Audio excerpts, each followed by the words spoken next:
Mike the Ref Maloney, Big Bad Boris on the call here tonight. Let's go! Third! The Super Kick Party! Yeah, pay the money for that. And of course, you're gonna get the Coffin spin.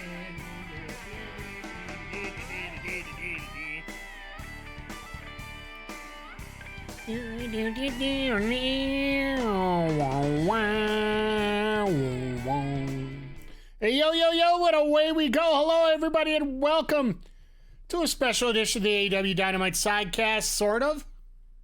I guess this would be more of an AEW wrap-up here. Once again, Mike the Ref here in the graceful ringside. Well, I actually had a pretty good view of the show tonight at Rogers Place here in Edmonton. Ed, good to see you here tonight, my friend. Hope you're doing well. Yeah, it was...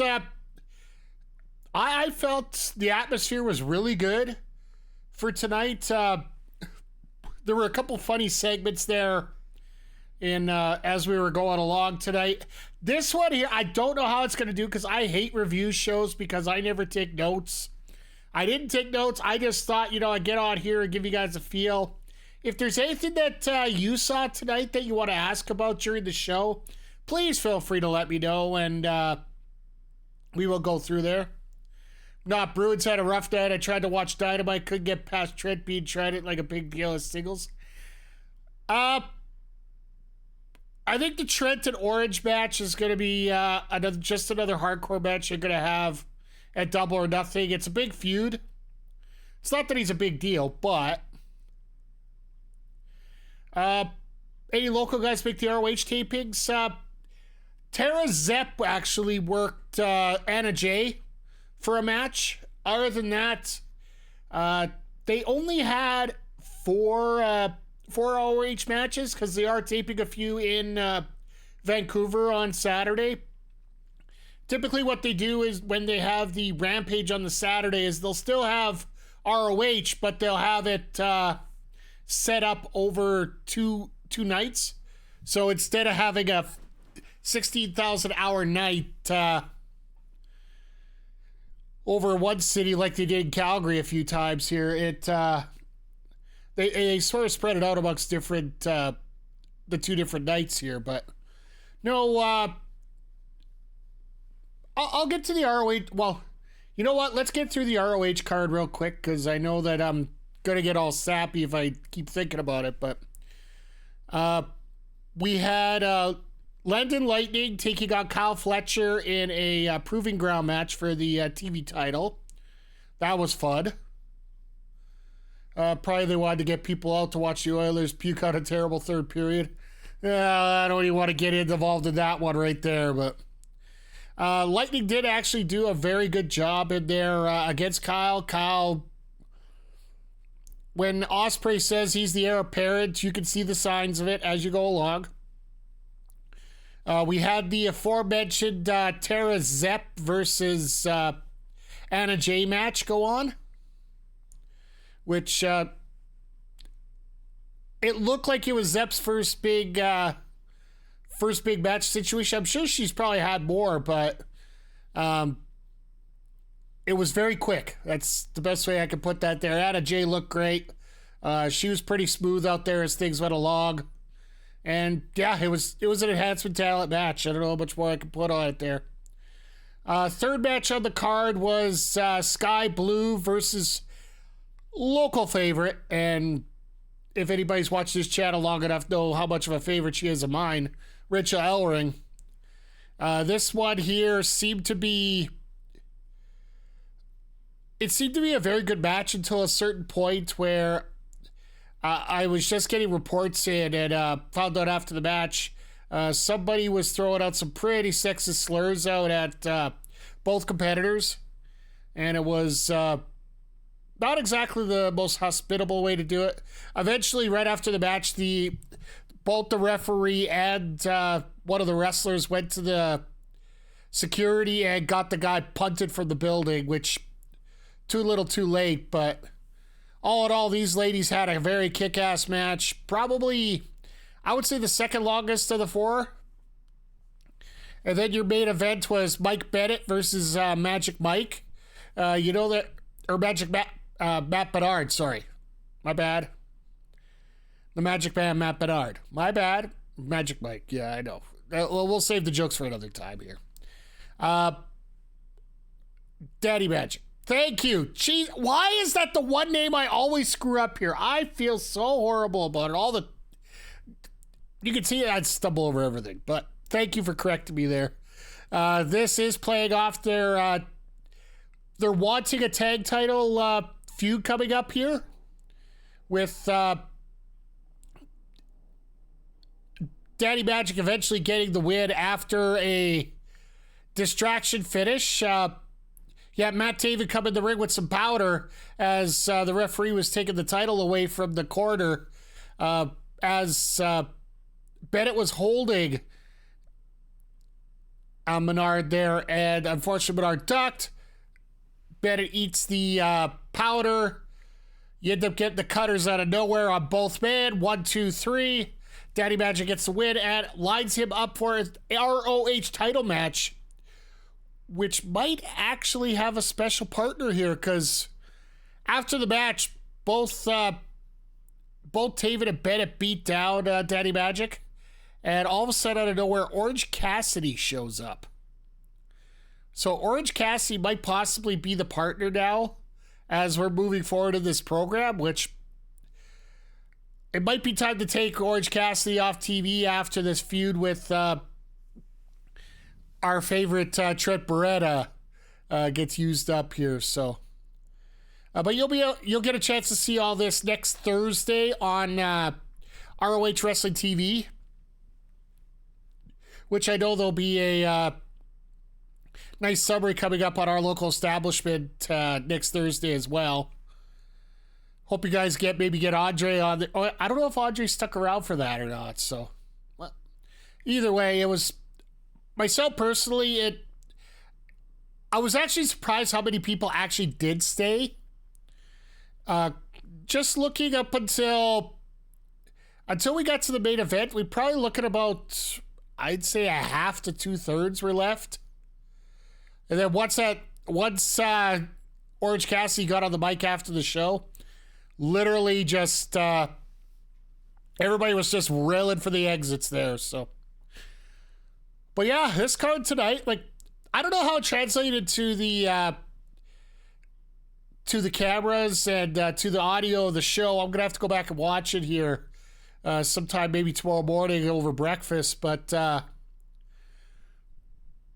the crowd was actually very loud for most of this show. I'm not gonna say all, but I'm gonna say most.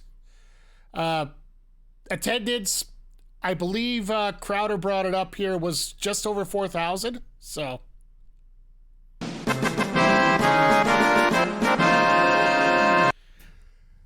You Vancouver Canuck fans coming in here to say hi. Great. Taping ROH after Dynamite is strange, kind of like when WWE taped 205 after SmackDown. Typically what they'll do is actually tape some before and some after, depending on what time zone you're in. When they're in the Eastern time zone, they'll actually tape maybe an hour of Ring of Honor before and then do an hour after so that it just starts earlier. So, and you'll actually get your second. What they used to do is do actually the second half of the show before and the first half after. So the opening matches, people are taking off, whatever. It doesn't look as bad, right? So little tips of the trade when it comes to that. But how you doing tonight, by the way, Turnbuckle? Hope you're doing well, Carl. I know that you guys are just absolutely killing it there right now. All right, getting into the show, and please feel free to jump in if you want to know anything specific about the show. There were a few things that stood out to me. The Orange Cassidy, Trent Beretta, the crowd really went hot for this. As I was sitting there watching it go back and forth, they were really excited because the opening match, just happy to be there. It almost seemed in some ways they sort of, I hate to, I believe blow your load is the correct term to use, the kids use these days. Were you sitting near Andre? Did he pass out seeing Mina? No, I was not near. I was actually by myself. I picked up the ticket today, which was about 25% off. I believe the tickets prior to this were around $45 plus service taxes. I paid $40 all in. So, it's a view. If you guys took a look at my socials, it was a great view for me to watch the show. So, but yeah, it looks like they are going towards Orange and Trent and a little bit more of a. They're going to go for a stipulation match and double or nothing with those two.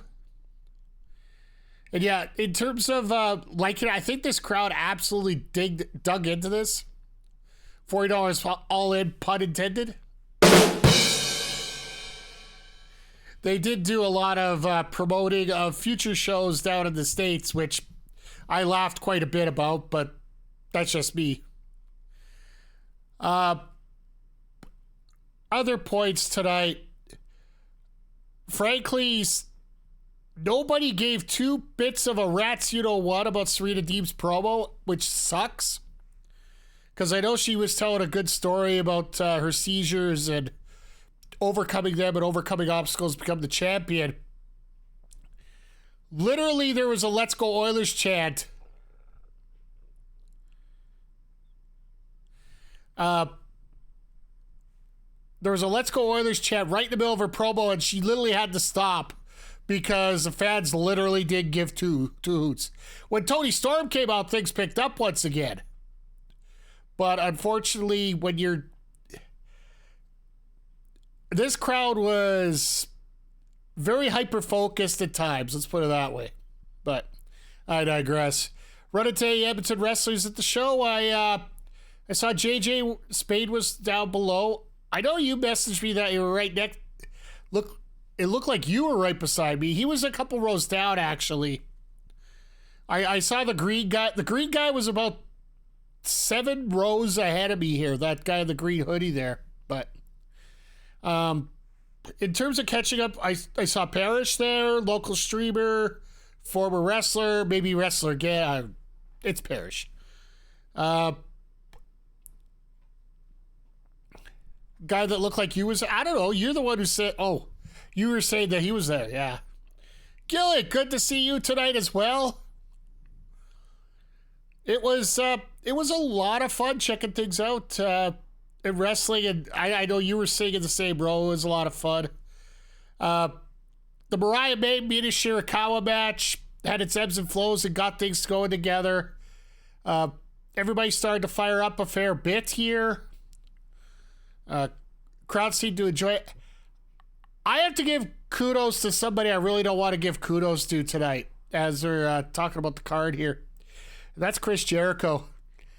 I swear to God, every chance I got, I was trying to get that please retire chant going along with the rest of the crowd. But as soon as that started to intensify, he tagged out to Big Bill, and nobody wants to boo Big Bill because he is great. He is absolute. Big Bill and Brian Cage, their tag team, when they combined, the debut of that team was here in Edmonton for that tag team tournament. And this is where Big Bill got that notoriety, right? And yeah, I'm with you, Gilly. It seems like that was Jericho's strategy moving forward. So we'll see what happens here. I think he's going to get another couple guys, but he ended up taking on local competitors Harlan Abbott, who is the promoter of Top Town Pro Wrestling here in Edmonton, who is having Mustafa Ali and Queen Aminata of TNA and ROH respectively on his show on Fridays. So, yeah, and then also Mo Jabari, who is featured as in Dungeon Wrestling, and he... if you didn't know, Mo Jabari is a personal pupil of Bret the Hitman Hart. So, yeah, you know you're good when Bret Hart wants to trade you. So, we'll go with that there. So, yeah, Jericho comes in. Every time he... I was a little disappointed with Jericho's promo again. he ended up using the cheap heat of just talking that he's well, great to see everybody here from Calgary, which I'm sorry, but you've had a playoff series right in front of you here. Why don't you just mention that, the Canucks are facing off against a better team in the Vancouver Canucks or something? Do something useful in terms of your chirps, right? I don't know, maybe it's just me, but yeah, that was... Yeah, the amount of Oilers jerseys made that so weak. Yeah, exactly. Like, I don't know. Other matches on the card, like I said, the Mina Shirakawa appearance got a pretty decent pop out of the crowd when she showed up. One thing I like about a crowd like this tonight, yes, there wasn't a lot of people. I think WrestleTick's crowd mention was just over 4,000. It mentioned as an attendance there. As it gets smaller like that, the fans are typically a little bit more knowledgeable than you don't get as many casuals just going to a wrestling show when there's that kind of crowd at that level. Sorry, I should correct myself here. If an indie show got that many people, we'd be to the moon over it. So, forgive me, I'm just trying to look up the card because I'm trying to remember everything. Glad we gave Don the heat. Oh my God, Don Callis. Don Callis was just one big boom machine all night. Anytime he was near anywhere, it just simply, it was just a chorus of boos. Like, if you guys don't remember last year when they were in Edmonton, that was the first night where the boos were so loud that you could not hear what he was saying. That was the very first night that happened.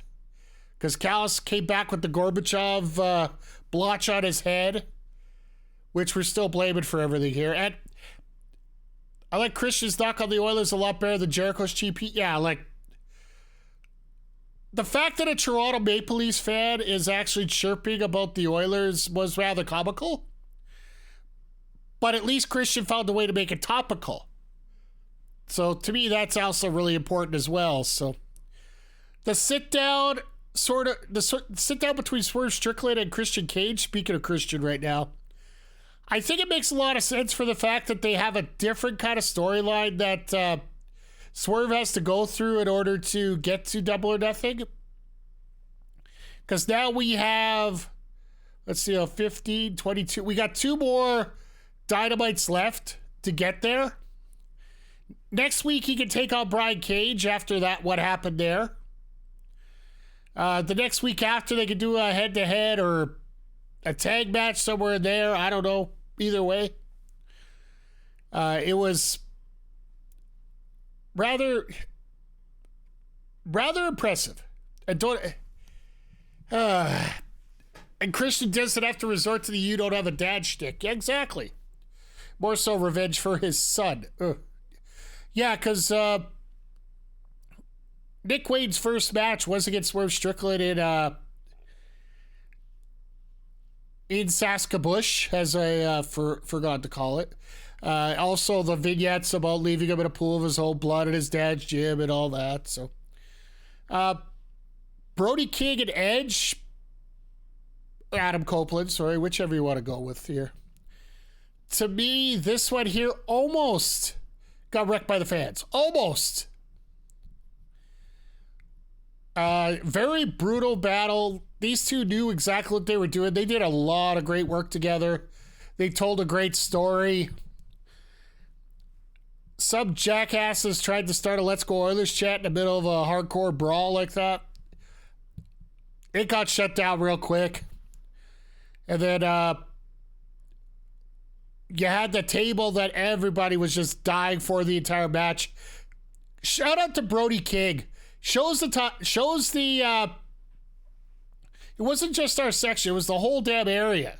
There was a couple guys rows up from us that were complete jackasses that got shut down real quick a couple times, but that's minor.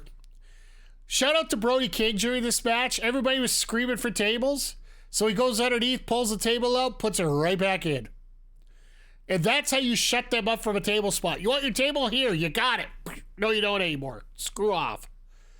This match ends with a spear through a table, then back into the ring for another spear. And Copeland ends up getting the victory, which ultimately has to be setting up for Malachi and you got Malachi and Copeland here for the TNT title. It's eventually got to be the Double or Nothing match, I would think. The heat on Trent was great. Yeah, like I equated it earlier in the show to essentially blowing your load right off the bat. These fans were still just so red hot for wrestling that they were going to go for whatever came out first. And Orange is a great attraction. Trent is... I think this story will send Trent in a good direction. I know that Ed Fries here in chat isn't exactly the biggest fan of Trent Beretta and anything to do with his gimmick and that, but yeah, we're going to get... We'll get there. We'll get those matches going because we still have to go through Kyle O'Reilly on Saturday, which if you didn't see near the end there, Kyle O'Reilly came out to make the save against Brody King attacking Copeland after the match. And backstage after Kyle asked for a match against Copeland for the TNT Championship in his hometown of Vancouver this Saturday. Which, of course, he's going to say yes because Copeland's the ultimate babyface. So that match is set.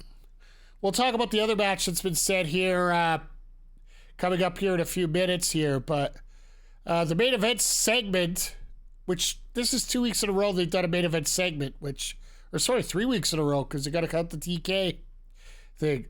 I wonder if they're trying to attract new viewers by having this overrun include non-wrestling moments, because as soon as people see wrestling they turn away. I don't know. It's something we can dissect a little bit more on Saturday, but the Bucks come out at the end, claim that they took credit for getting the overrun,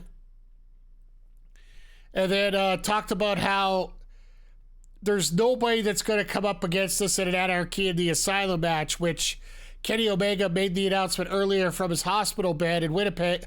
That had to be a U.S. hospital bed because Canadian hospital beds look a lot more filled, I think is the best way to put it, with a lot more stuff in them, but I digress. That's a politics thing for another day. So Kenny Omega announces Anarchy in the Asylum involving the Elite. The opponents are FTR, who made the save for Omega last week as much as they tried. And then two opponents that are going to be announced at the end of the show. Now, we are in a situation here where a lot of people thought it was good. I was reading a lot online about the Motor City Machine Guns and having them debut in Edmonton, and I'm like, oh, we're going to get a good one here. But no, it's going to be Anarchy in the Asylum's experts. And if I do remember, one guy tried to pour gasoline on the other. Eddie Kingston and Bryan Danielson. They're going to be the partners of FTR for Anarchy in the Asylum coming up at Double or Nothing. It's going to be crazy. It's going to be nuts. It's going to be something that's going to be really, really strange. But we'll see how that goes out. But let's see if there's anything else. Like I said, all in all, it's turned out to be a real good show here. And I think I got pretty much everything. Oh, by the way, shout out to Harley Cameron, who hasn't had a match in 2024 on camera. Just like I mentioned earlier with Rachel Elroy being part of the ROH tapings, it was her first match on TV in 2024 as well. Both of them did an absolutely fantastic job. For somebody who has had so few matches, Harley looked like she fit in place. And like I said, Rachel did too with her match against Sky Blue during the ROH tapings there. But crowd was into it. Crowd was enthusiastic. Saw a lot of people I haven't seen in a long time because, well, frankly, my number one job is streaming right now when it comes to off time here off my quote-unquote shoot job.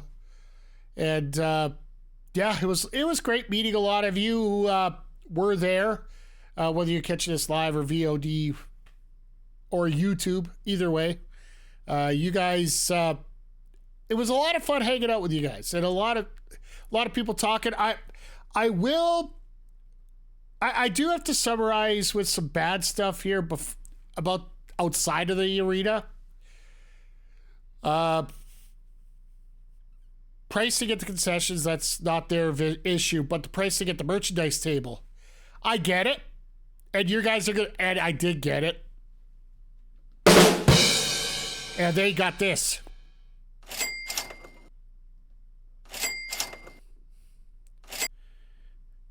And one more, yeah, a lot of that. $50 for a shirt. And I was going to get the tour shirt for this year, but literally it is it's the same logo as last year, just changed the number and nothing on the back. So why do I want a generic shirt like that for myself here? So, and if I'm going to pay $50 for a shirt, which is another ball wax that I got a little scared of there. If I'm going to pay $50 for a shirt, I want to make sure it's a shirt I want. And they only had 3 shirts involving wrestlers at the show. They had a Copeland shirt, they had a Tony Storm shirt, and they had a Kazuchika Okada shirt. Other than that, it was either wrestlers that weren't there, or it was the generic AEW stuff. Like, I get it. You only got a crowd of 3,000. And by the way, the lineup, I got lucky. I got in there within 5 minutes of the doors opening. I managed to be about 40th or 50th in line for merch. There had to be a line over 1,000 people and one merchandise stand. Like, Tony Khan, this has been 5 years now. You're promoting that Double or Nothing was 5 years ago. The original Double or Nothing. You've had 5 years to figure this out. Now figure it out. Give us a second goddamn merchandise stand. Is that so hard? Ugh. Choking out my own rage here, I believe is what Mo Sizlak would have said. And shout out to Adam and Remember the Game for remembering that. So $50 at the end, the carbon tax plus provincial tax. Last year was $50. This year is $50. And the only thing I will say about it, Carl, just to settle things down. Number one, the AEW title, if you wanted to get one of those replicas, it was only $850 this time instead of the last year was $999. Now it's only $850. So there is some progress in these prices. Sorry, had to. But I will say this. If you go on to Pro Wrestling Tees and you order these shirts there, by the time you deal with shipping and all that stuff, you're working roughly to the same amount. Because I'll be honest, I'm going on Pro Wrestling Tees tomorrow and ordering a couple more shirts that I'm looking at. Because, well, I know the one for sure I'm getting is King versus Kenny Omega Tekken AEW crossover shirt, because I have them all. So I want to make sure I got that. Oh yeah, Brian, I made to the show and I made it for cheap, which is very important to me. So I hope you're doing well here tonight. And yeah, there is a Mayhem sale for Pro Wrestling Tees going on right now. So I believe it's Mayhem 24. If you put that as the code, you get 20% off or something to that effect. But yeah, merchandise prices were through the roof. I would like to see them go down a little bit. Maybe if they had a little bit more selection involving wrestlers that were actually there, might actually be a bonus as well. Because I get it, you're still selling Sting masks and people were still buying them, but dude, he was gone in February. Let's spice up the merchandise and take care of the guys that are actually on the tour now. But I digress. I think we pretty much covered everything that happened. I am going to put out I did get a little emotional tonight at the show for a different reason here, and I don't get out to a lot of shows. I'll be the first to admit it. The last time I went to a full-blown indie show was last August. The last wrestling event that I attended in Edmonton was last January with the Rumble. Could understand justify a $35 shirt, but $50 not sure. Yeah, that's fair. Like, it's everybody's preference. And over the next few streams, you are going to see what I picked up, just because, yeah, I did pick up 3 shirts. So I got definitely some merch to show off here. So, but yeah, I think that's going to wrap it up here for tonight. This wasn't going to be a very long stream tonight. It was supposed to basically sum up my thoughts about what happened at Dynamite tonight. And I really wasn't thinking about going on. Then all of a sudden I'm like, you know what? I just want to talk about it with some people that really care about wrestling. And I do know that a lot of you guys do. And I did see a couple things through my metrics tonight that I do need to work on to get things better here. Namely, get a little bit more on Instagram. All right, Brian, thanks for stopping in. I appreciate you. I will be back tomorrow during the day if you're interested. But yeah, tonight, I will say this. Like, I hate ending on a bad note, so I'm going to end it on a very positive note. Tonight, when we got into the card, there were 2 things that reminded me exactly why I became a wrestling fan. And sort of, I've had a bad taste in my mouth when it comes to wrestling here over the last year.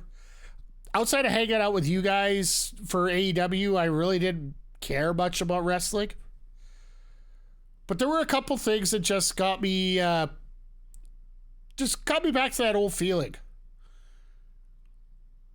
I'll say 3 things. The third one you can check out on my socials tomorrow. I will put that out because I think somebody else needs to hear it just besides me here.